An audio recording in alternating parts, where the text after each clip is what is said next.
Good day mga ka-GT sa alamat. Ito po, naisipan ko po nga pala mag-bike ulit ngayong hapon. At ayan, lumalabas na po ako ng bahay namin. At dadaanan po natin ulit dyan yung ilog na dating pinapaliguan namin ng hubupan mga bata. Tapos nakita ko po dyan si Ate Aton, ang kanyang tindahan. Diyan po ako nabili ng ulam at kaya Ate Sale. At ayan po yung ilog na sinasabi ko na pwede ulat maligo. Pero wag po kayo mag-iiwan ng gamit. May mga ibang tao rin po dyan. At ayan po, palabas na po ako. Nakita ko po dyan ang pinakamaisig na barangay tanod. Ayan, nasa likod po si Pati JR. At yun, after po nun, ayan, palabas na po ako ng kanto ng Pansol. Kakaliwa po tayo, papuntang Los Baños dyan. Ang ride ko po ay UPLB. Nagano lang po tayo para magpapawis sa mga ka-GT sa Kalam. At ayan po, tigil po ako dyan. Tapos siyempre, proper na pagtawid ang gagawin natin. Hindi po tayo sasampa sa bike. Dadaan po tayo sa pedestrian lane para wala akong masabi sa ating mga sasakyan na sa kalsada para hindi po tayo maaksidente. Gamit po tayo ng pedestrian lane. Pwede naman po tayong bumaba sa bike. Yun po lagi kong ginagawa. At shoutout kay Consial Danjun. At ayan po, ayan. Dire-diretso na po tayo dyan. At ayan po yung way na yan. Papuntang po Los Baños yan. Dadaanan po natin ng Montevista, INC, tapos sa Bitanya, to 88 Spa, ayan po. Siyempre, ang init po niyan, balot na balot po ako dyan. Kasi baka po mangitim ako. So, kaya po ako'y nagbalot dyan, mga sleeves, tapos ayan po yung Bitanya. Wala kalampas po tayo dyan. At hindi po natin kailangan magpapaspas at ingat-ingat po lagi sa ride at lagi po tayo sa tabi kung maaari tumabi po tayo ng gusto para hindi rin mahirapan yung ibang sasakyan sa atin. Wag na po tayo makipag-ganuhan sa mga sasakyan kasi wala naman tayo ubra sa mga sasakyan, di makina. Hangin lang mahagip tayo dyan, taob na po tayo kaya medyo iba yung ingat lang po tayo. At yan po, bagong kalsada po yan na tinatahak na yan. May bagong gawa ko dyan, Robinson. Tapos ayan, basta mikos-mikos lang po ako dyan. Dire-diretso lang po tayo dyan, yung kalsada na yan. Dami akong dadaanan dyan pa mga baryo. Dito medyo familiar ako kasi taga-Kalamba lang ako. Ayan, bagong kalsada po yan, Petron. Tapos 88 pa na po yan. Ang dadaanan po natin yan. Tapos meron po kayo makikita dyan yung Los Baños boundary. At ayan po, lampas po tayo dyan. Basta pupunta po tayo sa UPLB sa loob at doon po tayo dadaan sa may Picard. Ayan po, mekos-mekos lang po yan. Pag nakita niyo po yan, lampasan niyo lang po yan. Tapos, meron po tayong kalsada dyan na laging hindi baha. Ayan po, sa may Park Merced. Lagi ko pong dinadaanan yan na hindi baha. Di po, lagi po may tubig yan. Di ko po alam kung saan nanggagaling ang tubig na yan.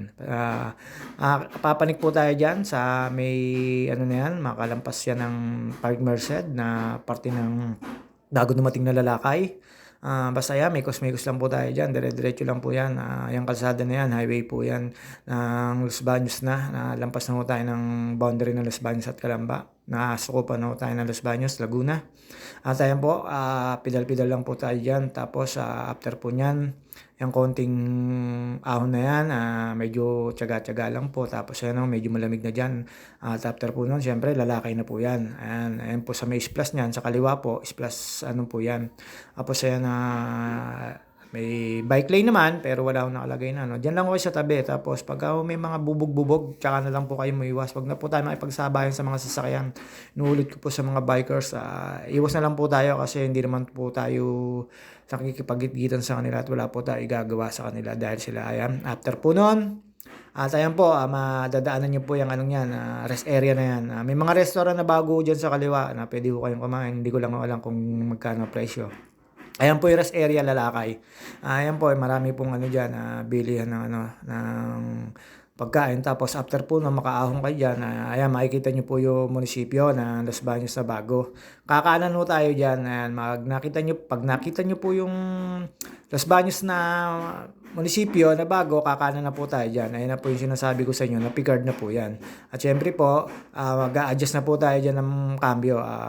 Dadalhin na po natin sa malaki yung ating cogs para po makaahon tayo kasi medyo maganit po yan, mahaba-haba yan, may 1 kilometro po ata yan. Hindi ko lang po alam kung ano yung distance niyan at kung anong heights niyan at kung anong gradient. Basta alam ko lang po lagi, keep distance para malayo sa aksidente, mga ka-JT sa kalam. Ayan na, papanik na po yan. Picard po ang tawag dyan. Picard, Los Baños, Laguna. At after po niyan, syempre, nagmekos-mekos na po ako diyan. Ayan, pakita po ang bida. Medyo nasa kalahati na ako ng Picard na yan. Ang daan po diyan ay papunta po Magnetic Hills, na tinatawag sa Los Baños, Laguna. Picard Way, tapos ang labas po niyan, Jamboree, Boy Scout of the Philippines, dadaanan ko po diyan. At ayan, mekos-mekos lang po tayo diyan. Basta, pedal lang po kayo ng pedal niya. Wala naman po kayo ibang lalabasan niya kundi sa loob ng UP. Tapos, ayan po, after po nun, ayan, may mga view rin po kayo makikita dyan na maganda.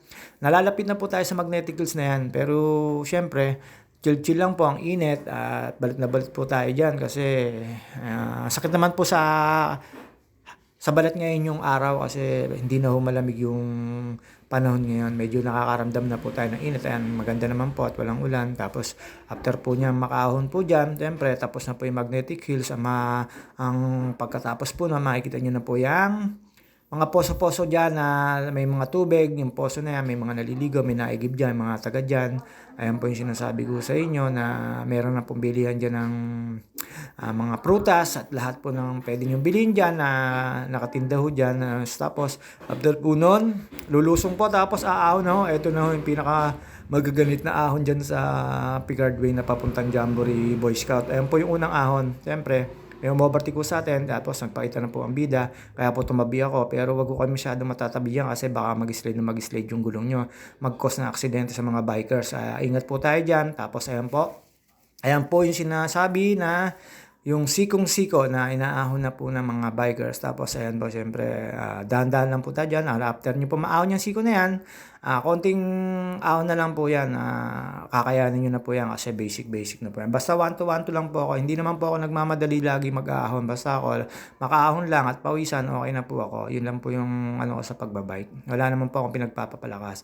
Tapos after po na maahon nyo, ayan na po. Dire-diretso lang po yan, banayad na ahon na yan. Tapos pagkaliko nyo po dyan, yung kurba na yan, makikita nyo na po yung arko. Yung arko na po yan ay siyempre sa Jamboree. Meron po yan yung sira na pong arko ng bagyo. Tapos after po nun, makalampas arko, ayan na po, may guardhouse po dyan. Tapos kakanan po kayo dyan, pero pwede naman po kayo dumiretso dyan sa may sign na yan ng pang Boy Scout na yan. Yung 3 fingers na yan. Tapos, pwede yung kayong pumasok dyan sa may kotse na yan. Ang labas din nun yan, doon sa may gate ng papasok na ng UP Los Baños. Tapos, syempre, kakanan po tayo para madaanan po natin dyan yung grotto. At hindi naman po ngayon makikita kung mayroong falls kasi hindi naman po nag-uulan. So, pag malakas lang po ang ulan or may bagyo, magkaka-falls po yung grotto rito sa may Boy Scout of the Philippines na ayan po na UPLB. Ayan po, madadaanan po natin yung sinasabi ko sa inyo. Tapos after po nyan, siyempre magpapakita naman ng bida, magpapakita. Medyo malamig na po dyan kaya nagtanggal na po ako ng balot sa mukha. Ibinaba ko na po yung suit kong Tapos after po nun, siyempre, ayan, lusong na po yan. Ang sinasabi ko sa inyo na makikita nyo po yung grotto na yan. Medyo wala pong tubig ngayon dyan, walang falls kasi tagtuyot na po ngayon. Ayan po yung sinasabi ko sa inyo yung falls dati. Ayan po yun, yung mga grotto. Tapos after po nyan, palasong na po kayo dyan. Lalampas po kayo dyan sa another na sign ng Boy Scout. Tapos dire-diretso po baba niyan na may dadaanan po kayong guard dyan. Pag nakita nyo po na thank you come again, papasok na ho ka ng UP noon. Doon ho sa may guard yun. Yun yung pong papasok na ng UPLB. Papunta po tayo dyan ng Ayan ang sinasabi ko sa inyong welcome to at thank you come again. Ayan po sinasabi ko sa inyo, papasok na po ng UP yan. Ayan, bago na po ang kalsada dyan, pinagawa po ng UP. Hindi ko lang po alam kung sino pong management na nagpagawa niyan. Basta ayan po, siyempre, ingat-ingat po tayo dyan pababa kasi meron pa mga ginagawa dyan. Tapos ayan, after nyo po makadaan sa bagong gawang kalsada na yun, kakanan po tayo dyan. Yung kaliwa po niya, papunta Raimundo. Etong pong kanan, papuntang library, papunta pong Umali Building. At doon po tayo mag-i-stay at magpapahinga. At ayan po, syempre, basta yan, mekos-mekos nyo lang po yung kalsada na yan. Tapos, after po nyo sa dulo, pagka mekos-mekos nyo po, pagka tornado na yan, mga insan, kakanan po kayo dyan sa dulo, pakikita nyo po yung library na yan. Ayan, ang daming mga estudyante. Ayan, si Kuya, talagang hinarang pa ako para makita sa video. Shoutout sa'yo. Ayan, kanan po tayo dyan. May makikita po kayong tulay dyan. Ayan yung tulay na maganda dyan sa may UP. Loob na po tayo ng campus niya. Ang kanan po niya, papuntang forestry. Ang pakaliwa po, papuntang Umali Building. Diyan po ako tatambay sa may Umali Building. At tapos, syempre po dyan, pagkaliwa ko po niyan, Kung hahanapin niyo po yung temple, wala na po yung temple diyan, sira na po at ginawang building na po siya. Hindi ko alam kung anong building na tawag po diyan. Ayan po yung building na sa likod ako tayo dumaan. Tapos ayun sa kanan po yung temple. Kung hahanapin niyo po yung temple diyan, wala na po yung temple diyan. Nakita niyo na lang po, parang arko. Ayan yung kulay pula. Tapos puro building na, hindi ko alam kung ano pong building ng tawag diyan. Tapos syempre, ayan, nasa kaliwa niyan, titigil na po ako diyan. Tapos magpe-pevpert na po. Ayan, maraming mga ano ba 'to, yung puwedeng ride sa pevper, ayan ginagawa po yung mga Ferris wheel, angkor sa way, tapos yun umali, ayan. Ayan po yung sinasabi ko sa inyo. Tapos pahinga lang po ako saglit diyan, sibat na ho uli ako. Siyempre, papawis po. Tapos pagdating ko po dito sa may oblation, meron po akong nakikita na mga estudyante. Hindi ko po alam kung anong pinaglalaban nila, pero okey lang po 'yan, basta hindi naman po sila nakakaabala sa kalsada. Siyempre po sa loob yan ng UP campus, ang haba po niyan, inabot ko lang po 'yan. May mga sinasabi po sila na hindi ko na po inintindi, siyempre nagra-ride lang po ako, mahirap naman po makialam sa kanila. Ayan, mga estudyante po ng UP Los Baños po 'yan. Ayan po 'yun, oh. Tapos after po niyan siyempre magpapakita na naman po ang JT Sakalam diyan. Tapos po yung haba ng pila na 'yan, ayan. At babuhos mga ka-JT Sakalam, hanggang dito na lang, sa susunod